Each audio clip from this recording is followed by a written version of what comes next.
इति नवग्रहस्तोत्रं जपाकुसुमसङ्काशं काश्यपेयं महाद्युतिं तमोरिं सर्वपापघ्नं प्रणतोऽस्मि दिवाकरं दधिशङ्खतुषाराभं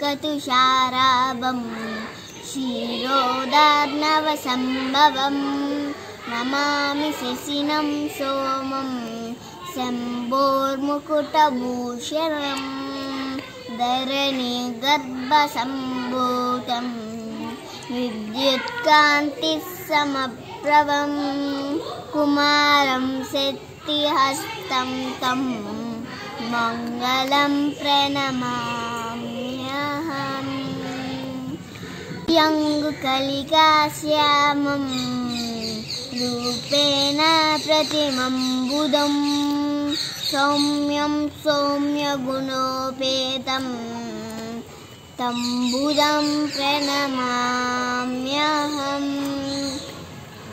देवानां च ऋषीणां च गुरुं काञ्चनसन्निभं बुद्धिभूतं त्रिलोकेशं तं नमामि बृहस्पतिं हिमकुन्द्रमुनालाभं दैत्यानां परमं गुरुं सर्वशास्त्रप्रवक्तारं भार्गवं प्रणमाम्यहम्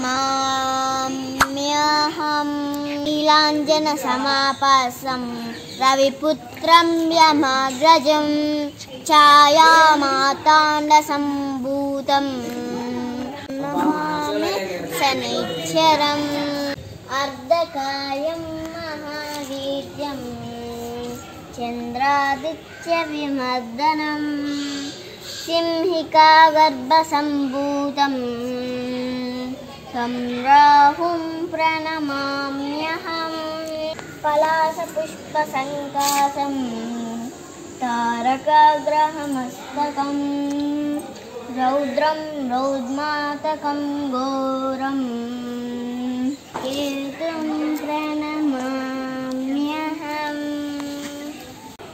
ఎలా ఉంది బాగుందా? మీరు కూడా మా ఛానల్ సబ్స్క్రైబ్ చేసుకుని అలాగే బెల్ ఐకాన్ కొట్టి మా వీడియోస్ని లైక్ చేయండి, షేర్ చేయండి, కామెంట్ చేయండి. అలాగే మీ పిల్లలు కూడా ఇది నేర్పించండి. Bye bye.